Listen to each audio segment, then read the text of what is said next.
नमस्कार दोस्तों, मैं राजेश कुमार आप सभी लोगों के सामने पुनः उपस्थित हो चुका हूं एक वेरी इंपॉर्टेंट टॉपिक लेकर के।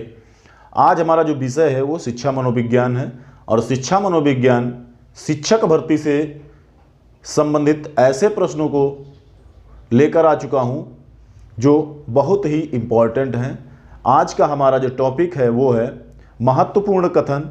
अर्थात आपसे पूछ लिया जाता है परीक्षाओं में कि कोई भी एक कथन दे दिया जाता है और उससे आप के जो आपका प्रश्न है बना दिया जाता है कि ये कथन किसका है, या ये पूछ लिया जाता है कि किसी एक प्रोफेसर का नाम दे दिया जाता है और पूछा जाता है इनका कथन कौन सा है।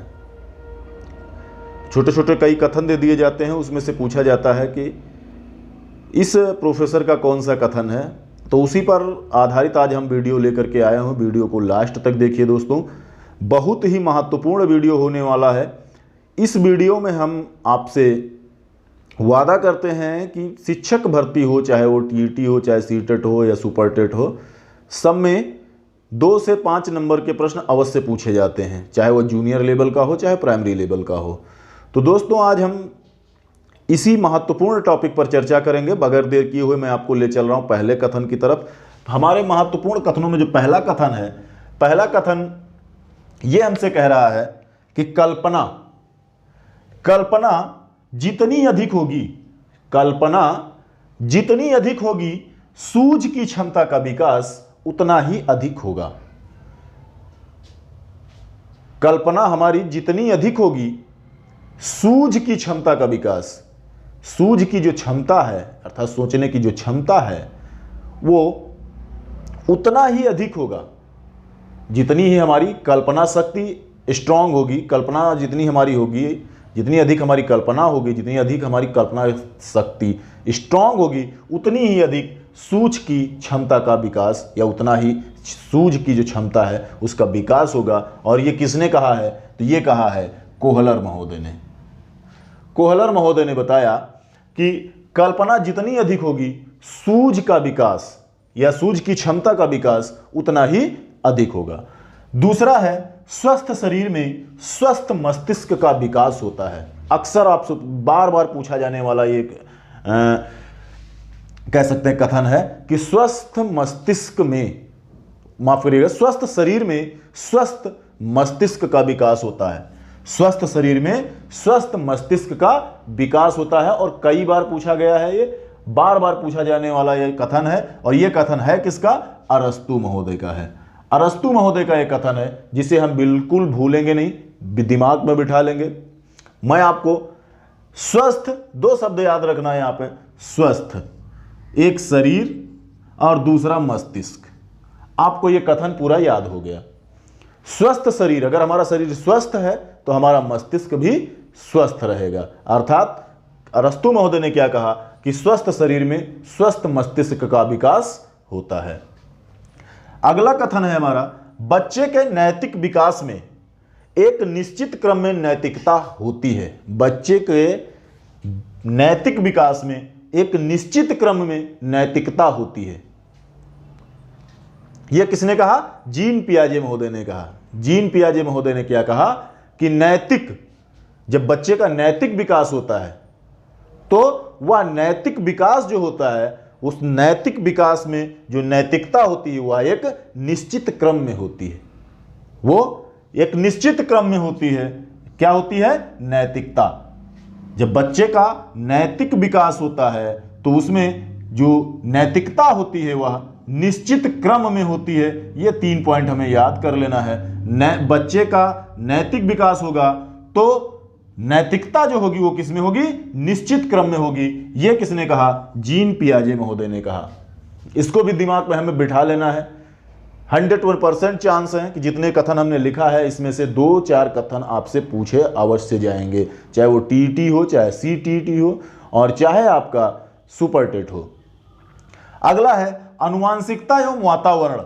आनुवांशिकता एवं वातावरण, हम सभी जानते हैं कि आनुवांशिकता एवं वातावरण का सीधा प्रभाव बच्चे पर पड़ता है, लेकिन इसके संबंध में जो कथन दिया गया है, वुडवर्थ महोदय ने एक कथन दिया है और उस वुडवर्थ महोदय का जो कथन है वो क्या है कि आनुवांशिकता एवं वातावरण का जो संबंध है वह जोड़ के समान नहीं होता है। आनुवांशिकता वातावरण का जो संबंध है वह जोड़ के समान नहीं होता, अर्थात प्लस के समान नहीं होता है। तो फिर कैसा होता है? तो वह होता है गुणनफल के समान, यानी गुणनफल के समान होता है। यह किसने कहा? वुडवर्थ महोदय ने कहा कि किसके समान नहीं होता? जोड़ के समान नहीं होता है, यह गुणनफल के समान होता है। जैसे H into E equal to D, यह आपको याद रख लेना है, कहीं कहीं पूछ लिया जाता है कि H इंटू डी, माफ करिए, H into E equal to D, यह किसने बताया? अर्थात आनुवांशिकता और वातावरण का जो संबंध होता है वह गुणनफल के समान होता है। यह किसने कहा? वुडवर्थ महोदय ने कहा। अगला कथन है, मनुष्य को जो भी बनना होता है, मनुष्य को जो भी बनना होता है वह प्रारंभ में या प्रारंभ के 4-5 वर्ष में ही बन जाता है। यह किसने कहा? सिगमंड फ्रायड महोदय ने कहा। सिगमंड फ्रायड महोदय ने क्या बताया कि बालक जो होता है, बालक जब जन्म लेता है उसके बाद जब वो 4-5 साल की अवस्था प्राप्त करता है तो वह निश्चित हो जाता है कि यह क्या बनेगा। अर्थात मनुष्य का जो भी बनना होता है, मनुष्य जो भी बनना चाहता है या बनना होता है वह 4-5 वर्षों में बन जाता है। अर्थात 4-5 वर्षों में ही पता चल जाता है कि यह मनुष्य क्या बनेगा। अर्थात बच्चा बड़ा होकर के 4-5 साल में ही क्लियर कर देता है कि मैं क्या बनूंगा, मेरी बुद्धि किस प्रकार की है, मेरा एटीट्यूड किस प्रकार का है, मेरा कैरेक्टर किस प्रकार का बनेगा, यह 4-5 वर्षों में क्लियर हो जाता है। और यह किसने कहा? सिगमंड फ्रायड महोदय ने कहा। अगला है आपका किशोरावस्था बड़े संघर्ष, तूफान, तनाव एवं विरोधाभास की अवस्था है। किशोरावस्था बहुत बार ये पूछा गया है, इसको वेरी इंपॉर्टेंट में लगा लीजिएगा, वेरी इंपॉर्टेंट में इसको लगा लीजिएगा। ये बार बार पूछा जाने वाला वाक्य है, बार बार पूछा जाने वाला सेंटेंस है कि किशोरावस्था बड़े संघर्ष, तूफान, तनाव और विरोधाभास की अवस्था होती है। यह किसने कहा था? यह स्टेनले हाल ने कहा था। यह पिछले कई बार परीक्षाओं में पूछा जा चुका है कि किशोरावस्था को स्टेनले हाल महोदय ने क्या कहा, या किस स्टेनले हाल के अनुसार किशोरावस्था कैसी होती है। तो किशोरावस्था जो होती है वह बहुत ही संघर्ष, तूफान, तनाव और विरोधाभास की अवस्था कहलाती है। अगला है आपका जन्म के समय बालक का मस्तिष्क एक कोरी स्लेट के समान होता है। जन्म के समय बालक का जो मस्तिष्क होता है वो कोरी स्लेट के समान होता है, जिस पर जो चाहो लिख सकते हो। अर्थात जब बच्चा जन्म लेता है तो उसका जो दिमाग होता है, मस्तिष्क जो होता है वह एकदम कोरी स्लेट होता है। कोरी स्लेट का मतलब कि बिल्कुल कह सकते हैं कि बिल्कुल साफ होता है, उस पर जो चाहो आप लिख सकते हो। जिस प्रकार से कोरी स्लेट पर हम जो चाहें वो लिख सकते हैं, उसी प्रकार से बालक के मस्तिष्क पे हम जो चाहें वह लिख सकते हैं। यह किसने बताया? यह बताया है हमारे जॉन लॉक महोदय ने।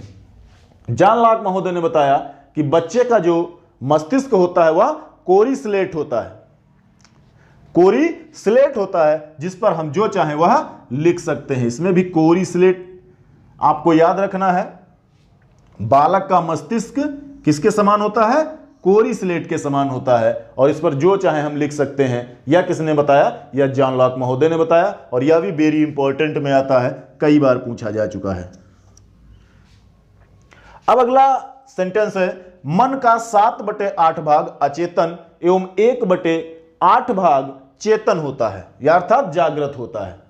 मन जो होता है, मन का 7/8 भाग अचेतन और 1/8 भाग चेतन अर्थात जागृत होता है। अतः मनुष्य के व्यवहार के पीछे, अर्थात कह सकते हैं कि अतः मनुष्य के व्यवहार के पीछे अचेतन मन का महत्वपूर्ण योगदान होता है, या स्थान होता है, या हाथ होता है। यह किसने कहा? यह कहा फ्रायड महोदय ने।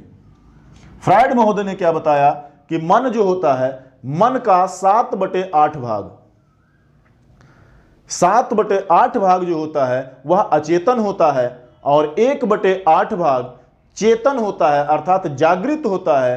तो इस प्रकार से कह सकते हैं कि जो मनुष्य का व्यवहार होता है, मनुष्य का व्यवहार जो होता है उसमें अचेतन मन का महत्वपूर्ण हाथ होता है, कह सकते हैं, स्थान होता है, कह सकते हैं। यह फ्रायड महोदय ने बताया। अगला आपका है शिक्षा मनोविज्ञान शिक्षक की प्रगतिशीलता में वृद्धि करती है। शिक्षा मनोविज्ञान जो है वह शिक्षक की प्रगतिशीलता में वृद्धि करती है एवं एक योग्य शिक्षक का निर्माण करती है। शिक्षा मनोविज्ञान शिक्षक की प्रगतिशीलता में वृद्धि करती है एवं एक योग्य शिक्षक का निर्माण करती है। यह भी वेरी इंपॉर्टेंट आता है, कई बार पूछा जाने वाला वाक्य है। और इसको किसने बताया? इसको बताया है स्किनर महोदय ने। स्किनर महोदय ने क्या बताया कि शिक्षा मनोविज्ञान जो होती है वह एक, यानी शिक्षा मनोविज्ञान जो होती है वह शिक्षक की प्रगतिशीलता में वृद्धि करती है।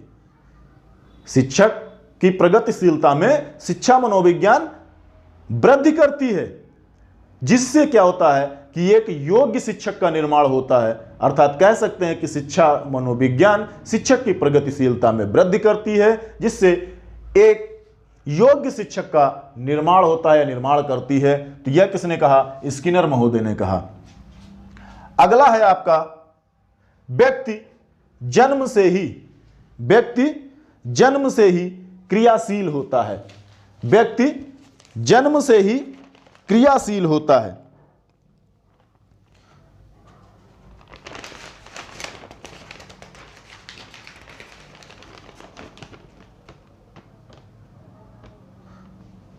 व्यक्ति जन्म से ही क्रियाशील होता है। यह किसने बताया? तो यह बताए हैं आपके फ्रायड महोदय ने।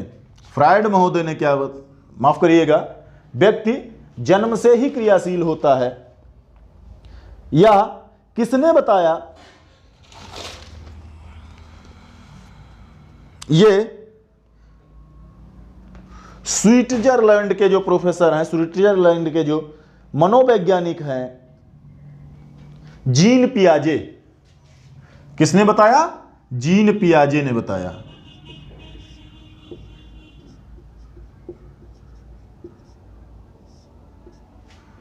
व्यक्ति जन्म से ही क्रियाशील होता है, अर्थात जैसे ही व्यक्ति का जन्म होता है उसी समय जो है वो क्रियाएं करना स्टार्ट कर देता है, क्रियाएं उसकी होने लगती हैं। तो वह किसने बताया? जीन पियाजे महोदय ने बताया कि व्यक्ति जो होता है वो जन्म से ही क्रियाशील होता है। अगला है आपका बुद्धि कार्य करने की विधि है। बुद्धि जो है वह कार्य करने की विधि है। यह किसने कहा? वुडवर्थ महोदय ने कहा। कार्य करने की विधि जो है, कार्य करने की विधि, बुद्धि को कार्य करने की विधि वुडवर्थ महोदय ने कहा। इसको वेरी इंपॉर्टेंट में रख लीजिएगा, क्योंकि यह जो है बार बार पूछा गया है और यहां पर कंफ्यूज करने वाली जो है चीजें हैं, मैं आपको क्लियर करता चलूंगा। बुद्धि कार्य करने की विधि है।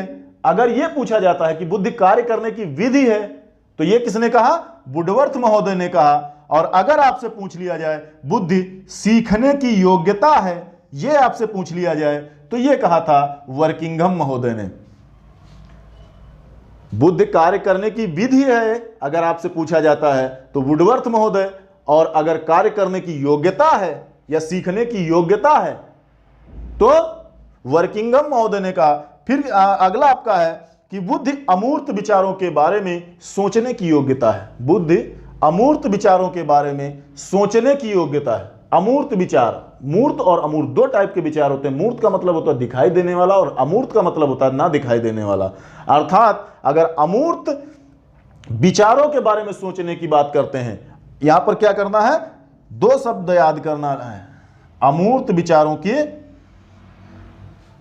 सोचने की योग्यता, अमूर्त विचारों के बारे में सोचने की योग्यता अगर आपसे पूछ ली जाती है तो यह बताया इन्होंने टर्मन ने। किसने बताया? टर्मन ने बताया कि यह अमूर्त विचारों के बारे में सोचने की योग्यता है क्या? बुद्धि।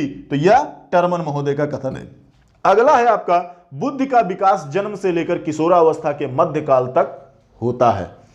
यानी जो हमारी बुद्धि है, बुद्धि जन्म से लेकर के, जैसे ही हम जन्म लेते हैं, जन्म से लेकर के किशोरा अवस्था के मध्य, अर्थात किशोरा अवस्था तक हमारी बुद्धि का जो विकास होना होता है वह पूर्णतया हो जाता है। अर्थात कह सकते हैं कि बुद्धि का विकास जन्म से लेकर किशोरा अवस्था तक ही हो जाता है।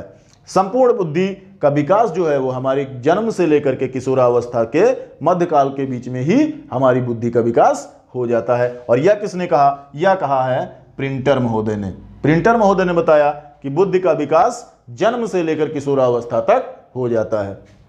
अगला है आपका सत्य तथा तथ्यों के दृष्टिकोण से उत्तम प्रतिक्रियाओं की शक्ति ही बुद्धि है। सत्य तथा तथ्यों, सत्य तथा तथ्यों, यहां पर दो शब्द याद करना है, सत्य तथा तथ्यों के दृष्टिकोण से उत्तम प्रक्रियाओं उत्तम प्रक्रियाओं की शक्ति ही बुद्धि है। यह किसने बताया? थार्नडाइक महोदय ने बताया। अगला है बुद्धि अतीत के अनुभवों के आधार पर जन्मजात प्रवृत्तियों को सुधारने की योग्यता है। बुद्धि अतीत के अनुभवों, बुद्धि अतीत के अनुभवों के आधार पर जन्मजात प्रवृत्तियां, जो जन्मजात प्रवृत्तियां हमें प्राप्त होती हैं, उनको जो सुधारना होता है, अर्थात उनको जो सुधारने की योग्यता है, वही क्या है? बुद्धि है। अर्थात कह सकते हैं अतीत के अनुभवों को जन्मजात या अतीत के अनुभवों के आधार पर जन्मजात प्रवृत्तियों में जो हम सुधार करते हैं, उसी को हम क्या कहते हैं? बुद्धि कहते हैं। और यह क्या किसने कहा? मैकडूगल महोदय ने कहा।